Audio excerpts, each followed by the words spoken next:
Doctors, let's talk. Running a private practice isn't easy. Shrinking reimbursements, growing overhead, endless charts is exhausting, isn't it? But what if I told you that you could build a thriving practice without burning out? What if you could increase your profitability, make a bigger impact, and actually enjoy your life again? Introducing the Profitable Private Practice Movement, the ultimate membership for private practice owners who are ready to stop spinning their wheels and start building a practice that works for them. Inside, you'll gain access to powerful strategies to stop leaving money on the table. We're talking real-world tools to streamline your operations, fill your patient portal, and finally unlock revenue and your freedom that you deserve. You'll also get insider secrets from million-dollar practice owners, hands-on guidance during implementation sessions, and a community of rockstar physicians who get it. It's like having a business coach, a roadmap, and a support system all in one. Less than the price of a cappuccino a day. So what are you waiting for? Stop settling for slim margins and endless stress. It's time to build the practice and the life you've always dreamed of. Visit entremd.com/movement to get started today.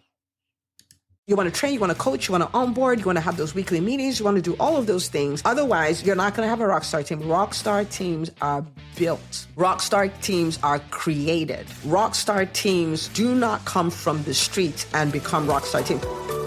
Hi, docs. Welcome to the EntreMD podcast, where it's all about helping amazing physicians just like you embrace entrepreneurship so you can have the freedom to live life and practice medicine on your terms. I'm your host, Dr. Una.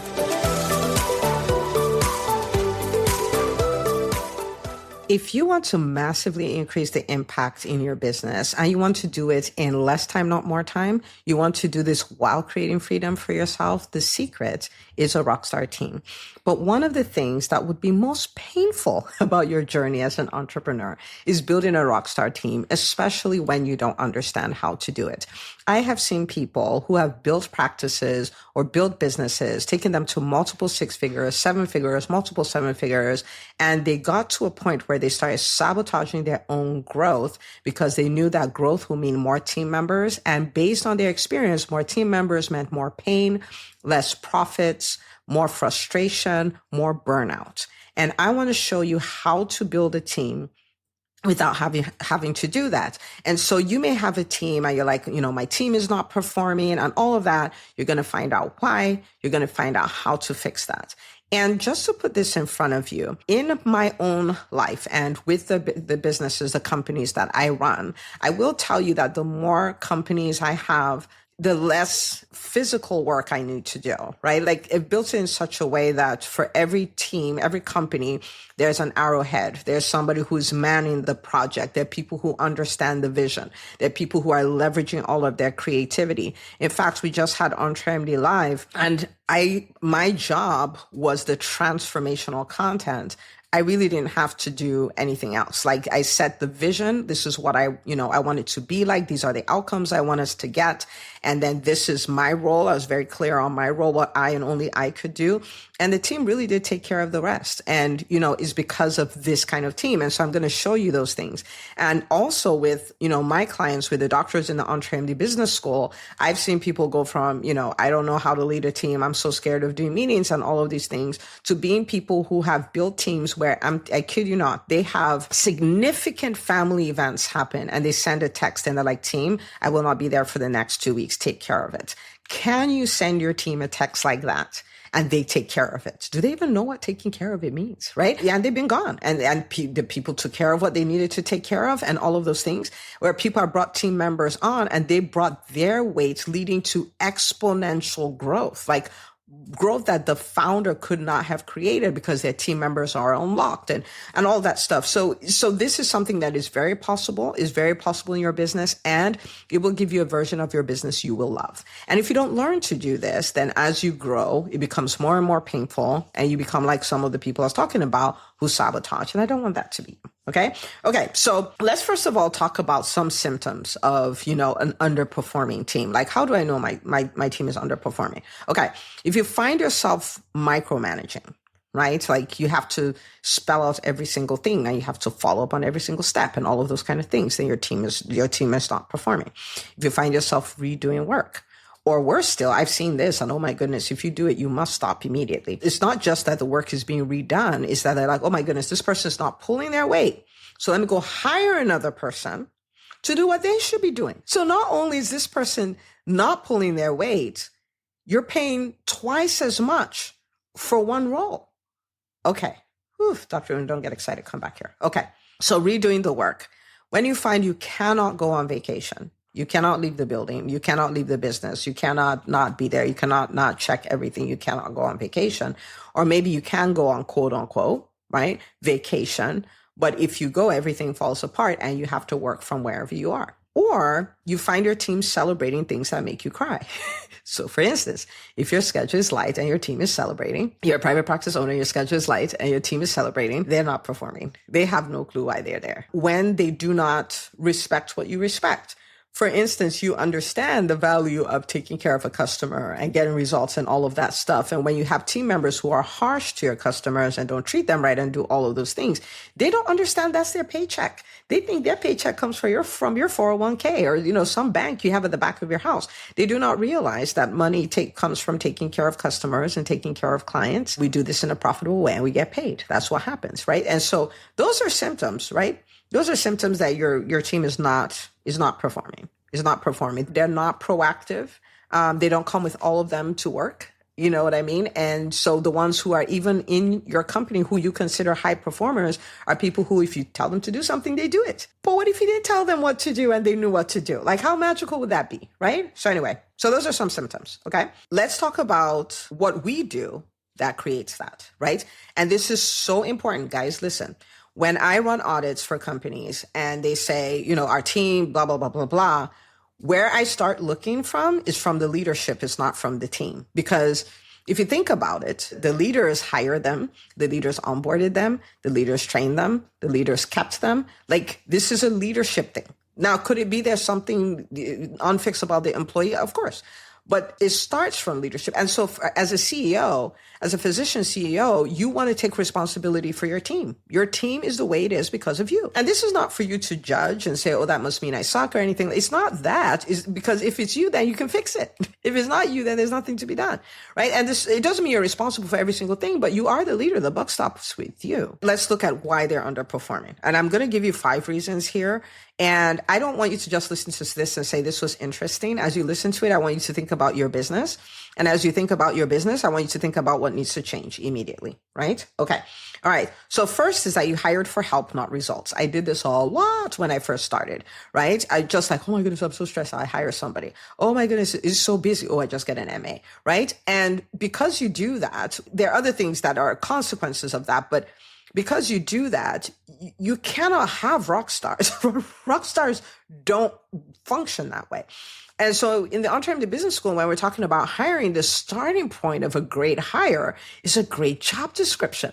And most people don't want to do this. You know what they want to do? What I did. And what did I do? Google job description of an MA. Okay. And I'll look at someone like, ooh, that's nice. And then I copy it and I paste it and then I edit it. And then that's my job description. The only problem is that company doesn't mirror my company. That company may have copied and pasted it from someone else. I have what I want. I have what I have pet peeves about. I have all of this stuff. And so when I hire the person based on that, because I'm not clear what I want this person to do and the results I want them to create, guess what? Chances are you hire the wrong person. Right? And so the starting point is deciding, right? Like even before the job description is, what do I want this role to be responsible for? And so let's say that you are a coach and you're bringing somebody in who is an assistant or a business manager of sorts or whatever. And you're like, okay, well, I know that where I get most of my clients from is from them finding from them listening to my podcast. And the people who listen to my podcast tend to find my podcast from other podcasts. And so you're like, okay, one of the results of this person is that they are going to book me on 4 podcasts a month, right?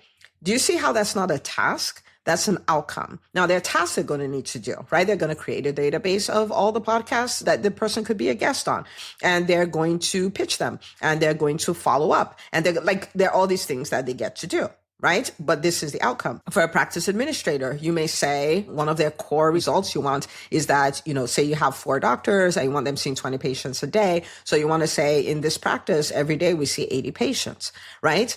And again, you see how that's an outcome. It's not a task, right? And so now to do that, the person is going to need to make sure the confirmations are done. They're going to need to hit the recaller, and they're going to need to build relationships with referral sources. And all these things that they need to do to pull off that outcome, right? And so you now need to start thinking, like, we don't just want people to help, but like, help us do the vitals. No, we want them to have results, like outcomes that they're responsible for, that they're owners of, right?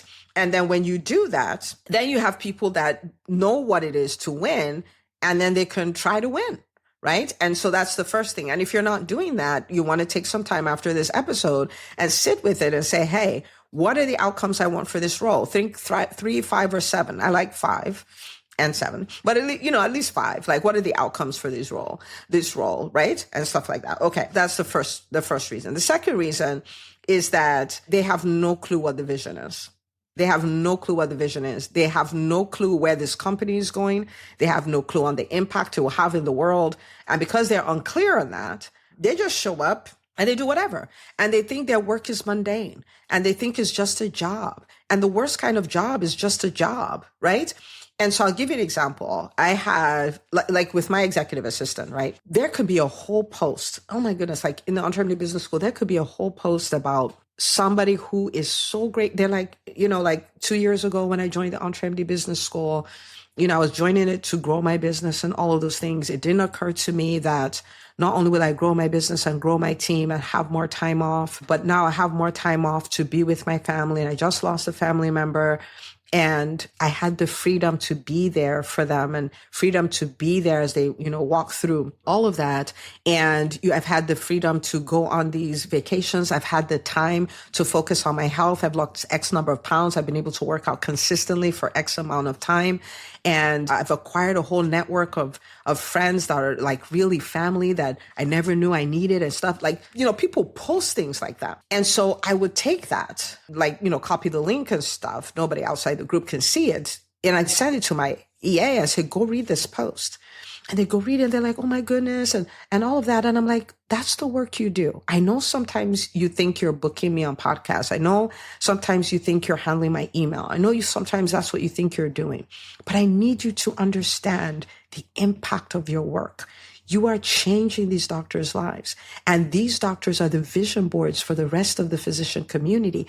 And so when people see examples of their lives, they're changed too. And so I'm telling my executive assistant, like, the ripple effect of your life probably can't be measured on this side of eternity. What is that? That's part of vision casting. And so it's not just work, and it's not mundane, and it's not just doing tasks. It's like, I'm changing the world. And so you want to cast vision. Where are we going? What are we doing? What change are we trying to make in the world? Why does our work matter? Right? And things like that. You want to do that. And many times we shy away from that because we're like, I don't want to impose my vision on somebody else, or I don't want to feel like I'm controlling.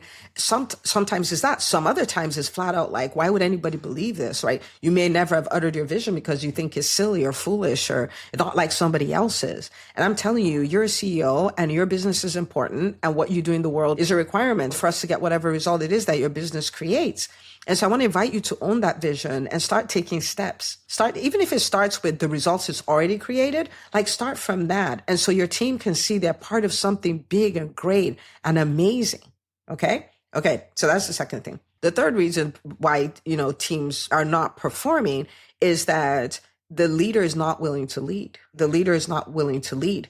And how do you know you're not willing to lead? You're not willing to cast vision. You're not willing to hold meetings. You're not willing to, like, when it comes to working with your people, you're like, I shouldn't need to do that. They should know this already. It doesn't take all that. Maybe you're mad because they can't read your mind. You haven't equipped them to win. You haven't told them how to win. You barely even onboarded them. You just show them, like, this is how you get into the building. This is how you log into your account, but nothing. And so if you don't show people how to win and train them to win, they can't win. They just cannot win.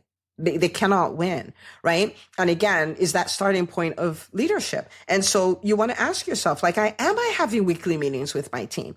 And if you have a really large team, it may not be your entire team, but at least it will be your direct reports, right? But am I having weekly meetings with them? Am I checking in with them? This is the one that it took me a while to get. Like, are you coaching them? Because I'm like, if they can't deal with it, that's a them problem. They're human. for me, I may have people in my company and everybody in my company sells. Like, you're not going to work here if you're not going to sell. Like, that's just not going to happen. And so I know people have stuff around that, and I have to coach them through it. There may be people who, maybe they're scared of certain demographics of your patients and stuff like that. You have to coach them through it. You have a front desk person who's terrified of asking people for money and holding them accountable. You're going to coach them through it because you're the business owner and you don't want to collect the money. So what do you think about the person who's your front desk? They don't want to collect it either. And so you want to train and you want to train and you want to train. These are the things you want to train. You want to coach. You want to onboard. You want to have those weekly meetings. You want to do all of those things. Otherwise, you're not going to have a rockstar team. Rockstar teams are built. Rockstar teams are created.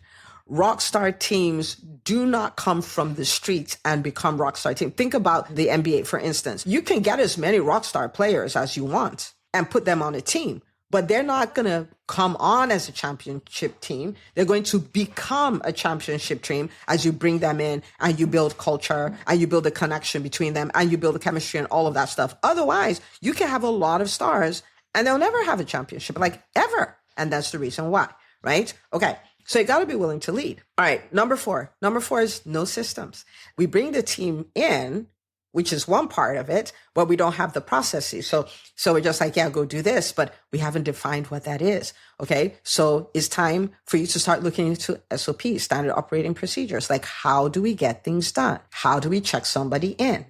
How do we collect copays? How do we send out statements for outstanding balances? How do we pitch podcasts? How do we respond to this kind of email? Like, there is a way. And you say, we just do it. It's common sense. No, it's not. Like, you already have a system. The system just needs to be documented so your people can execute using the system, right? And you might go like, oh my goodness, then it's 1,000 things I need to do. Start from somewhere. Start with the thing that comes up the most or the thing that has the highest opportunity cost and start training people from there. Start documenting your systems. And there's ways, right? You can train people and have it recorded and they create the system. You can do that too, but you need to direct that, right? Like, that needs to be happening some kind of way.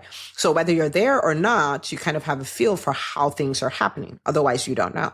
Right? You don't know. Okay. And the fifth thing, which was one of mine as well, which is you hate holding people accountable. Rather than fire somebody or hold the person accountable and put them on a performance improvement plan or things like that, you just hire someone else to do what they should have done. This comes up all the time where doctors say, Dr. Una, this is happening, that is happening. And I'm like, okay, so what is this person's, what are their key result areas? What are we going to do about this? They're like, you know what? I think I'll just hire somebody else to do that. Okay. Let me tell you the thing. There's some people who do not like being held accountable.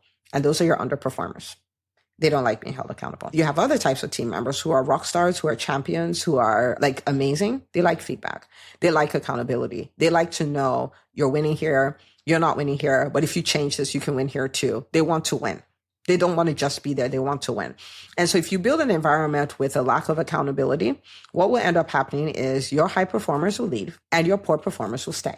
And they will love it. And they will poorly perform the entire time that they're there. It is called a disaster. That's what that's called. And so if you truly want to have this team that is a rock star team, is a team of champions, then you want to start holding your people accountable. And this is pretty simple, right? Like, if you define, okay, for my practice manager, these are the 5 result areas. Then what that means is when you have meetings, those meetings are based on the 5 result areas. So in these areas, we're meeting our targets. In these areas, we're not. Where do you think you're having a roadblock? What can we fix? What can we shift? Right? And once you shift those, then you can start winning there. They want to know. They want to know where you think they're doing it well. They want to know where you think they're not doing it well. They want to know what your ideas are for improving. They want to do the work to improve. If you do not build that culture, they will not stay. There's a doctor that was in the entrepreneurship business school. I talked to her many times about an underperformer. I'm like, you need to get this person off your team because they're destroying your team and they're so much more expensive than you think they are. And so finally, she summoned the courage to dehire this person. And the day she fired her best performing team member, was like, oh my goodness, I'm glad you did this because I had just decided that if this person is still going to be here, that I'm not going to be here. So she would have kept the underperformer and her best performing person would have left because of the underperformer. Okay. So that is called sanctioned incompetence. That means you approve of incompetence. That means you're deciding the culture of your business is incompetence, and high capacity people will not stay. They just cannot stay. Because what that means is work hard or not, you're all treated the same. Excel or not, you're treated the same. Bring your creativity to work or not, you're treated the same. They're not going to stay. Just like you wouldn't stay in an environment like that, right? Okay. What do you want to do? You want to start having meetings based on key result areas. Where are we? What are we doing? Are we hitting it? If they're not hitting it, that's an opportunity to coach them. And then the next week you come back, you see where we are. That's it. That's how it goes. That's how it goes. So what do I want you to do? I want you to start now. When do I want you to start working on this stuff? Right now. Pick something in each of these where you find that you have a deficiency, and then just go for it. Just go for it. Don't believe the narrative like, oh my goodness, I'm not the CEO who can do this. Of course, like there was a time you were not the person who could do IVs. You were not the person who could do intubations. You were not the person who could replace knees and stuff like that. You were not the person who could hit 100,000 in revenue. You're not the person who could hit 7 figures in revenue. You have become all of these things. All of the things that you are now, at one point in time, you were not. Okay, so you may not be the team leader who's doing this, and so you have an underperforming team. But guess what? If you start doing this and start tweaking and tweaking and tweaking, guess what you're going to have in the next 90 days? A different team, a different you, and a different team. So no time like the present, okay? But before we do that, I want to kind of pull out a calculator here because I need you to get a good feel for what this is, right? Like the opportunity cost of not doing this. So let's use a practice manager, for instance. Okay. Let's say you have a practice manager and, this person is, you're paying them pretty well and all of that stuff. And your practice is at $750,000. And if you manage them to the metrics, if you manage them to the results, if you cast vision, if you equipped them, if you decide to coach them, if you decide to do all the things, if you did that over the course of 12 months, they could take your practice to $1 million. Okay. Let's just say they could do that. Okay. And they can. Like if you read the book, The Profitable Private Practice Playbook, and if you're a private practice owner, you don't have the book, I need you to pause this and go order it and then come right back. And if you know anybody in private practice, I need you to get them a copy as a gift. Make it up, whatever holiday you want to use. And that's the Profitable Private Practice Playbook. So there are many ways to do this, okay? So let's say this person can take you from $750,000 to $1 million. That means they can get you an extra $250,000 in revenue, okay? I want you to think about that. Now, if you let them the way I'm describing, that could lead to an extra $250,000. If you lead them the way you're leading them now, it's another year. Maybe you do a little better, and it's $800,000. Okay. What is the difference between $800,000 and $1 million? Is $200,000. The opportunity cost of not shifting the way you're leading your team is $200,000. $200,000, multiple six figures. So it's not just the person's salary. Many times we compare the wrong numbers.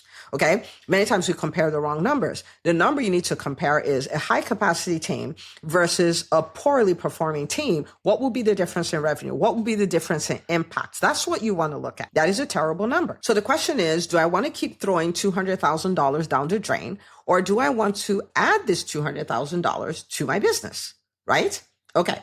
So if you're running a business, I'm just going to stop here and say this real quick. If you're running a business, especially if it's over $500,000 in revenue, and you found that the symptoms of an underperforming team are in your business, and when you look at why they're underperforming, you're like, oh my goodness, I do this stuff. Here's the deal. The cheapest and fastest way you can solve this problem is by bringing yourself into the EntreMD Business School. Now, like I said, the difference when you start leading that team could be 200,000. It could be 100,000. It could be 400,000. It could be any of those numbers. Here's the thing.